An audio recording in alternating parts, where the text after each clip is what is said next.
Hi అండి. Welcome to food by బాబు. ఈ new ఇయర్‌కి మా అమ్మ ఇంట్లోనే ఒక స్వీట్ చేసిందండి. కేవలం ఒకే ఒక కప్పుతో చేసింది. చూడండి ఎంత జ్యూసీగా వచ్చాయో. టేస్ట్ కూడా చాలా సూపర్‌గా ఉన్నాయండి. మీరు కూడా చేసి చూడండి ఒకసారి.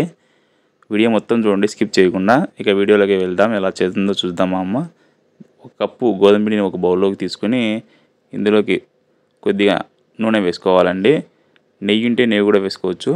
అలాగే కొద్దిగా వంట సోడా, ఒక చిటికెడు ఉప్పు వేసి ఇవన్నీ పిండిలో బాగా కలిసేలా కలుపుకోవాలండి. నెయ్యి అయితే ఇంకా బాగా టేస్ట్‌గా ఉంటుంది. కాకపోతే మాకు ప్రస్తుతానికి నెయ్యి అవైలబుల్‌లో లేదు కాబట్టి నూనె యూజ్ చేసామండి. ఇలా అన్నీ బాగా కలిసాక అలా చేత్తో పట్టుకొని చూస్తే ముద్ద కావాలండి పిండి. ఇలా అయితేనే మనకు నూనె సరిపోయిందని అర్థము. ఇప్పుడు ఈ పిండిలోకి కొంచెం కొంచెం నీళ్లు పోసుకుంటూ పిండిని మనం చపాతీ పిండి ఎలాగైతే కలుపుకుంటామో అలాగే కలుపుకోవాలండి. ఒకేసారి పోసుకొని కలుపుకోకూడదు. పిండి లూజ్‌గా అవుతుంది కాబట్టి కొంచెం కొంచెం పోసుకుంటూ పిండిని కలుపుకోవాలి బాగా. చూడండి ఇక్కడ వీడియోలో చూపిస్తుంది కదా మా అమ్మ, ఈ కన్సిస్టెన్సీలో కలుపుకోవాలి పిండిని. ఇలా కలుపుకొని ఒక మూత పెట్టి ఒక అర్ధగంట పాటు పిండిని నానబెట్టుకోవాలి.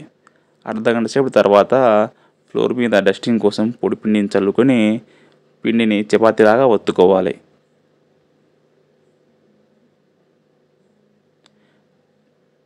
చూడండి ఇక్కడ వీడియోలో చూపిస్తున్నాం కదా, థిక్నెస్ ఇక్కడ చూపించిన విధంగా పెట్టుకోవాలి. మరీ ఎక్కువ పెట్టుకోకూడదండి, మరీ తక్కువ పెట్టుకోకూడదు. ఇప్పుడు ఎడ్జెస్‌ను కట్ చేసుకోవాలి. మేమైతే ఇక్కడ స్క్వేర్ షేప్‌లో కట్ చేస్తున్నాము.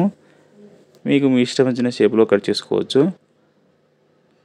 ఇలా స్క్వేర్ షేప్‌లో కట్ చేసుకోవాలన్న వాళ్ళు ఈ విధంగా కట్ చేసుకోవచ్చండి. డైమండ్ షేప్‌లో అయినా కట్ చేసుకోవచ్చు.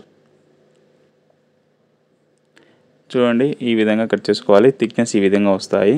ఇప్పుడు పొయ్యి మీద ఇంకో కడాయి పెట్టేసి ఇందులోకి మనం పిండి తీసుకున్న కప్పుతోనే అదే కప్పుతో చక్కెర వేసి కొద్దిగా నీళ్ళు పోసుకోవాలండి. ఎక్కువ పోసుకోకుండా జస్ట్ చక్కెర మునిగితే చాలు. ఆమెను వేసుకుని చక్కెర బాగా కరిగించుకోవాలి. ఎటువంటి పాకం అవసరం లేదండి, జస్ట్ చిక్కబడితే చాలు. ఇప్పుడు స్టవ్ ఆఫ్ చేసుకొని ఇంకొక కడాయిలో కొద్దిగా నూనె తీసుకొని మరీ వేడిగా ఉన్నప్పుడు కాకుండా కొద్దిగా వేడిగా ఉన్నప్పుడు మనం చేసుకున్న వాటిని వేసి వేయించుకోవాలి 2 సైడ్లు తిప్పుతూ.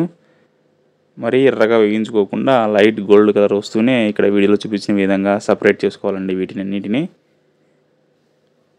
ఇప్పుడు మనం ముందుగానే పాకం పెట్టుకున్నాం కదా, ఆ చక్కెర పాకంలో వేసుకొని మూత పెట్టి ఒక 15 నిమిషాల పాటు పక్కన పెట్టుకోవాలండి.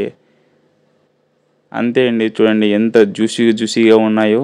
టేస్ట్ కూడా చాలా బాగుంటాయండి. ఇలాంటి వీడియోలు మేము ఇంకా చేయాలి అంటే మీరు లైక్ చేసి షేర్ చేసి మమ్మల్ని సపోర్ట్ చేయండి.